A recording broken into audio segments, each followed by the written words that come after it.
Vénganse más atrás por la silla. Por favor, la silla adelante, pueden venir un poquito más para atrás. Chicos, por favor, la silla pueden venir más para atrás. Sí, todas las filas, todas. No puede estar en la cabeza de ustedes. Acá atrás está todo libre. ¿Avisan ahí? ¿Está bien? Ahí va.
Habían pasado por ahí. Bueno.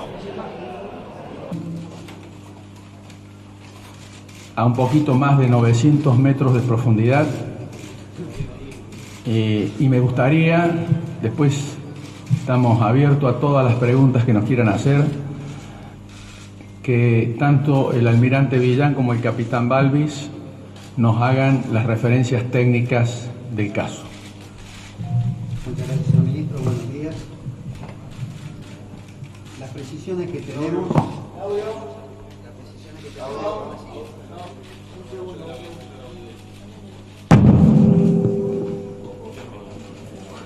¿Se escucha ahora? Bueno, buenos días. Las precisiones que tenemos son las siguientes. Ese submarino era San Juan, está a una profundidad de 900 metros, 907 metros. Sus partes desprendidas del casco resistente están en un área de 80 por 100 metros. La ubicación exacta es muy próxima a la ubicación del informe de la anomalía hidroacústica que diera el CTBTO. Es el área donde habíamos asignado un 90% de probabilidad que estuviese. Todas las marinas buscaron en ese área. Y ante la ausencia de la tecnología que esta empresa tiene, no lo habíamos podido encontrar. Esta conferencia, esta exposición, la vamos a continuar de la siguiente manera. Ustedes van a observar a continuación una exposición de cuáles las partes constitutivas que han podido ser identificadas en este momento. La visibilidad es bastante reducida en virtud de la turbulencia, de la salinidad que hay en esa profundidad. Para tener informaciones de imágenes de mayor precisión, hace falta un trabajo de no menos de 6 o 7 horas con distintos AV, distintas posiciones, distintas aproximaciones. Una vez que el señor capitán Balbi termine con las cuestiones técnicas, obviamente quedará abierto a todas aquellas preguntas que ustedes nos puedan hacer y nosotros podamos contestar. Muchas gracias. Gracias. Buenos días. ¿Se escucha ahí? Buenos días. Como decía el señor ministro y el señor almirante Villán, la idea es ir presentándoles algunas diapositivas y algunas fotos del informe preliminar que la empresa Ocean Infinity, a través del buque Seabed Constructor, nos ha enviado durante el día de hoy, ya que ayer a la noche se ubicó en la posición del contacto y en horas de la madrugada operó el ROV para poder descender hasta la profundidad de 900 metros y recién ahí poder, con algunas imágenes preliminares, identificar fehacientemente al submarino San Juan, que era el objeto. En noviembre del año pasado, porque recién se hizo la búsqueda al final, cuando ya se cumplía el contrato con esta empresa, y algunos hacen digamos, relacionan que haya aparecido justamente cuando se cumplió un año de la desaparición del submarino. Primero, ese punto en realidad se especificó luego de tener la información de la CTBTO sobre la implosión, sobre la explosión que habían escuchado o el ruido, la anomalía acústica que se había escuchado en los sensores mundiales. A partir de ahí cambió el rumbo de la búsqueda. Todos los barcos se concentraron en esa zona porque no había dudas, casi ninguna duda, de que por el rumbo que llevaba el submarino, por las últimas comunicaciones que había tenido el submarino y por el lugar donde se había producido la explosión, no había duda o casi ninguna duda de que ese era el lugar donde se había producido esta tragedia. Imagínese usted que en ese momento estaban todas las armadas del mundo buscando el submarino con otra tecnología, pero con tecnología de altísima definición. Y alguien me preguntó hace unos días, ¿se puede haber pasado por la zona y no haberlo visto? Pasaron todos esos barcos por esa zona, incluso los barcos de la Armada Argentina, y nunca lo pudieron detectar. No era fácil. Y siempre dijimos, no es fácil encontrar un submarino, y menos en las profundidades en las que lo hemos encontrado. Así que bueno, yo creo que obedece un poco a las dificultades que hemos tenido. La empresa tenía libertad para buscar, esto fue una exigencia de la familia, porque muchos familiares sostenían de que no era la zona adecuada en la que estábamos buscando. Entonces le dimos libertad a la empresa, le dimos toda la información y además la libertad para que ellos buscaran donde lo creyeran más conveniente, a tal punto que en los últimos 2 días, por indicación de las familias y también de la jueza, el barco fue 200 millas más al norte a buscar un punto donde se decía que se habían escuchado ruidos de casco. Ahí se verificó, no se encontró nada, y en la noche del día de ayer, de antes de ayer, el día 15 a la noche, yo recibí una llamada volviendo de Mar del Plata, habrán sido las 10:30 de la noche, no recuerdo el horario.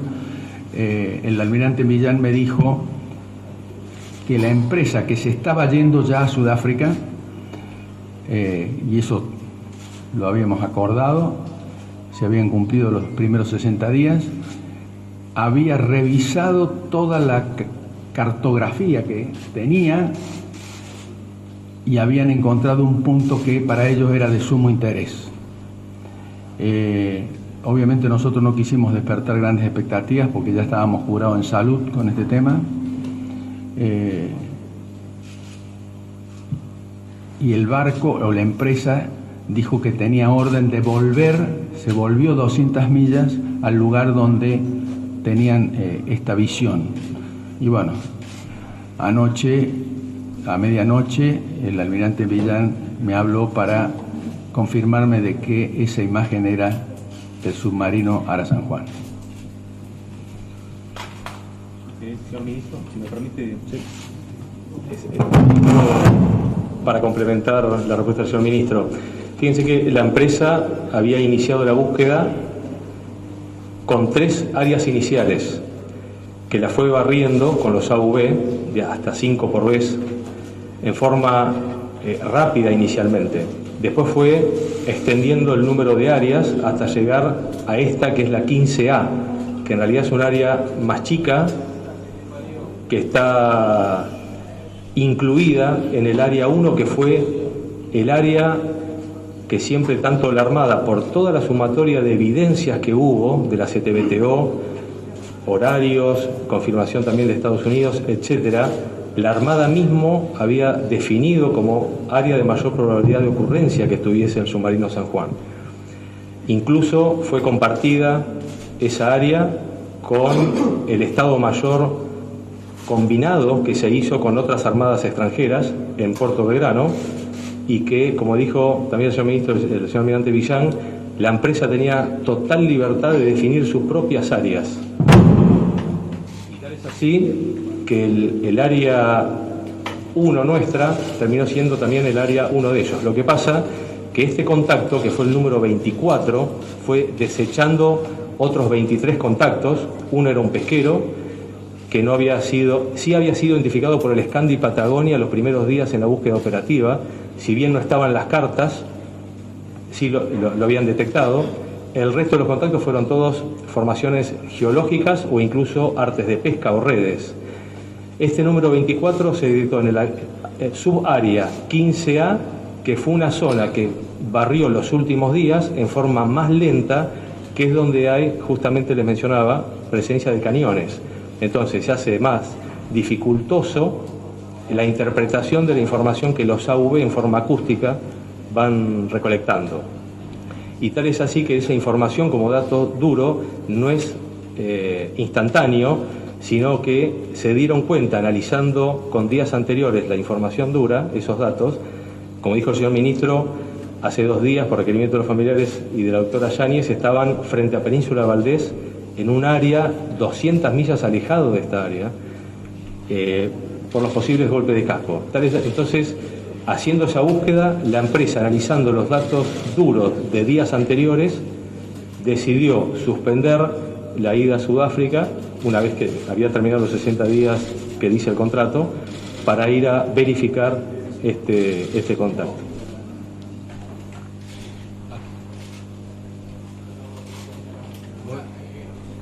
Que me parece muy importante para destacar.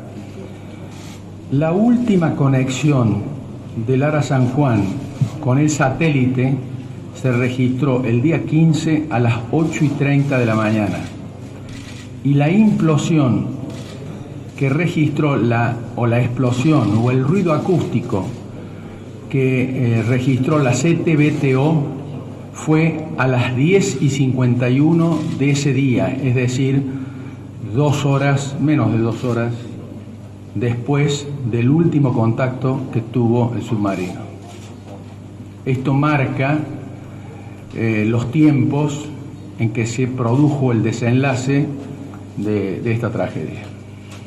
Señor Ministro, y también yo creo que es válido decir que esa información que brindó la CTBTO, coincidente con 3 científicos argentinos, que es personal civil de la Armada Argentina, viajaron a Viena, Austria, y se juntaron con los científicos de la CTBTO, hicieron su propio análisis de esa anomalía hidroacústica y la triangulación de los hidrófonos que detectaron ese ruido o anomalía hidroacústica, y nuestros científicos argentinos coincidieron prácticamente exactamente con la posición que decía la CTBTO. Como se mostraba en una de las primeras imágenes, que había una elipse, fíjense que esa posición siempre se precisó, ahí se buscó la Armada, un montón de marinas extranjeras con otra tecnología en su momento, incluso esta empresa con la mejor tecnología del mundo, hasta tuvo que pasar varias veces hasta detectar este punto.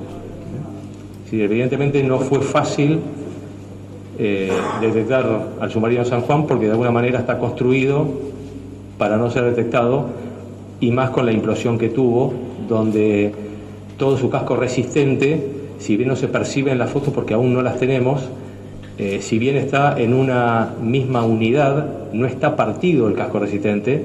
Ese es un dato tal vez que yo me olvidé en la presentación inicial. El casco resistente está en una sola pieza, pero sí deformado y abollado hacia el interior, producto de la presión externa de la columna hidrostática a 900 metros, que lo que hace la presión externa del mar es abullar hacia adentro el casco resistente. Sí, perdón, simplemente para complementar un poco lo que dijo el señor Capitán Balbi. Estos 3 científicos argentinos fueron a Viena con un abordaje distinto al que había hecho CTBTO. El CTBTO había tratado de precisar el lugar exacto donde esta anomalía hidroacústica se había producido. Los científicos nuestros fueron con el abordaje de qué había sido ese ruido, a qué se produce, qué es lo que había producido eso. Ambos abordajes se reunieron en una sola búsqueda y toda esta información se le pasó a la empresa dentro de la que la Armada puso a disposición. Pero vuelvo a recalcar, y es muy claro, que la zona de la búsqueda de la empresa quedaba absolutamente a criterio de la empresa. Esto lo quiero aclarar en virtud de que nosotros solamente pusimos la información que nos pidieron y que ellos buscaron donde profesionalmente pensaron que podría estar. El punto que a nosotros nos interesa más es que nuestra zona de probabilidad de mayor ocurrencia coincidía exactamente con la que la empresa había designado. Eso es lo que quería ampliar. Buen día, José Fulgonio de Todo Noticias. Si ya con esta información preliminar se puede trabajar sobre alguna causa de esta implosión, si es que fue implosión o si fue algún otro motivo, si con esta información preliminar pueden llegar a una conclusión para saber cuál fue la causa, cómo van a ser las pericias ahora, los peritajes, justamente para concluir en esto, y por otra parte, si el barco todavía está en zona, y de ser así, ¿qué tarea está haciendo en este momento el barco? La primera pregunta, primero, hay una investigación judicial de por medio, y segundo, hay un informe de la Junta conformada por el Ministerio de 3 almirantes que han venido estudiando durante este año las posibles causas del accidente o de la tragedia, para llamarla más correctamente, y teníamos previsto que la semana que viene nos iban a dar ese informe. ese informe puede revelar algunos secretos sin el submarino presente, que después veremos si hay alguna manera de corroborarlo. Durante este año yo he mantenido reuniones permanentes con los 3 almirantes.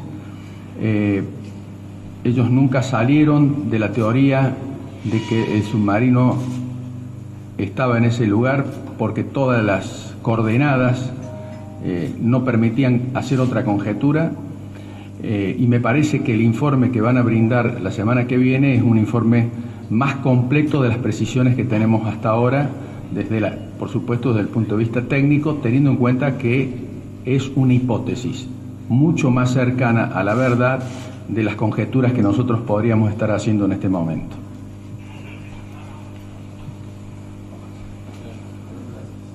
¿Me disculpa, señor ministro? Sí.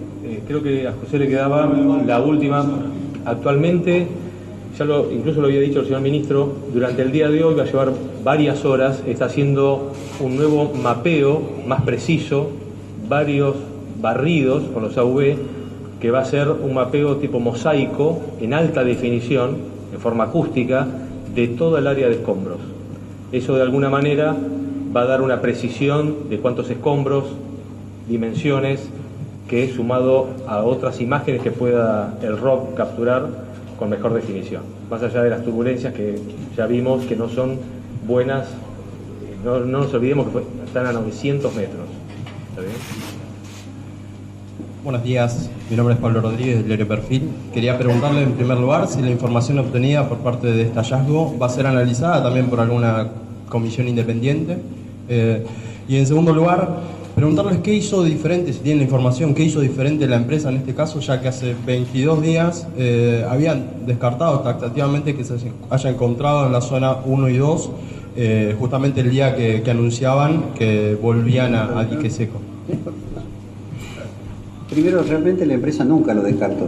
La empresa siguió buscando. La estrategia de búsqueda de la empresa era primero buscar en los lugares más fáciles para después poder ingresar a los lugares más difíciles. Estos elementos son muy costosos, entonces querían descartar cualquier posibilidad que estuviera en un lugar de fácil acceso antes de arriesgar esos aparatos en un lugar de difícil acceso. La verdad es que nunca había descontado eso, y además esta zona está especialmente cubierta por muchos cañadones, por muchas depresiones. Entonces no era fácil. Yo realmente no tengo conciencia de que en algún momento la empresa haya descartado ninguna zona. Respecto de las comisiones, esta es una de la búsqueda de una comisión independiente, la otra parte de la pregunta. Esto es todo en este momento materia de investigación judicial. Sí. Disculpe, ministro, Lucila de Radio La Red. Saliendo un poquito del le quiero preguntar si en estas horas puedo hablar con alguno de los familiares o si tienen pensado ya una reunión con los familiares en las próximas horas, en los próximos días.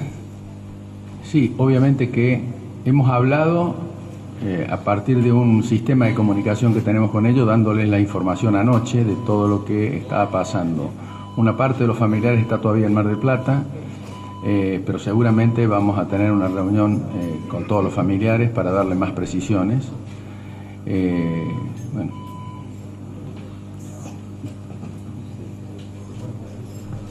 Ministro Iván Sarmenti de CNN en español. Quería preguntarle si más allá de lo que determine la justicia, el gobierno y la Armada están decididos a tratar de extraer el submarino cueste lo que cueste, y si después de un año hay posibilidades de recuperar algún tipo de resto humano para que los familiares puedan poder velarlos o tener un lugar a donde llevarse. Vea, yo quiero destacar esto porque esto fue una decisión del presidente. Primero, la vida. En ese compromiso el presidente en los primeros días se comunicó con casi todos los países pidiendo la colaboración, teniendo en cuenta los escasos medios que tenía la Argentina para buscar el submarino. Pasado ese tiempo, el presidente específicamente me dijo de que lo que teníamos que buscar era encontrar el submarino y encontrar la verdad y que se haga justicia. Esa es esta etapa. Ahora hemos encontrado el submarino y falta la etapa de verificar cuáles fueron las causas y si hay responsables, que se hagan responsables. El tema de la búsqueda y de la extracción dependerá de la tecnología existente. Todos lo ven como muy difícil, pero en este mundo nos encontramos siempre con algunas sorpresas desde el punto de vista de la tecnología. De todas maneras, me parece que la jueza va a querer verificar las presunciones que existen y veremos cómo hacemos para tener esa prueba. Pero las familias y estos 44 héroes o patriotas necesitan, o nosotros todos necesitamos saber qué pasó. Y vamos a hacer todos los esfuerzos, y esta es la orden presidencial, de que vamos a hacer lo imposible por saber qué pasó. Quiero decirles que se va a decretar duelo nacional. Esta es una decisión que va a tomar el presidente, y que además va a haber orden de, obviamente, que la bandera flamea media asta en la Argentina, con la comprobación que tenemos desde anoche. Ministro Aguad, Rafael Fernández, para A24, en estos momentos tan duros, respecto de hace un año que había desaparecido, finalmente se ha encontrado parte del ARA San Juan. Si hay un espacio para la autocrítica de su gestión como ministro, tanto para usted como para el vicealmirante. Siempre se cometen errores. Yo a veces puedo haber pecado de optimista, y lo reconozco, y a lo mejor a veces generé expectativas que al final no se cumplieron. Pido disculpas por eso, pero la verdad que hemos pasado un año muy duro, y fíjese que hoy, si usted me pregunta cuáles son mis sentimientos, son contradictorios. Por un lado, el alivio de haber dado con el submarino, pero por el otro lado, la tragedia. Es decir, que estos son sentimientos encontrados que para mí es difícil asimilarlos. Imagínese usted para las familias. Y si usted escucha los testimonios de familiares, va a ver que en ellos también hay sentimientos que se contraponen, pero producto de que cada uno asume y hace su propio duelo de la manera que se puede. Así somos los seres humanos. Yo no sé cómo hubiera hecho si fuera un hijo mío quien fuera en ese submarino, cómo hubiera hecho el duelo. Lo admiro al almirante Vergallo de la manera que aceptó la muerte de su hijo. Yo sinceramente no sé si lo podría hacer de esa manera. Ministro, ¿qué tal? Buenas tardes. Hernán Lancelote para Canal 26. Otra vez con el tema de la autocrítica. ¿Se puede tratar de un caso de mala praxis, en este caso con la búsqueda que se fue realizando en diferentes oportunidades en el mismo sector en el que finalmente estaba el submarino? ¿Y qué consecuencias puede tener después de la búsqueda y luego del hallazgo?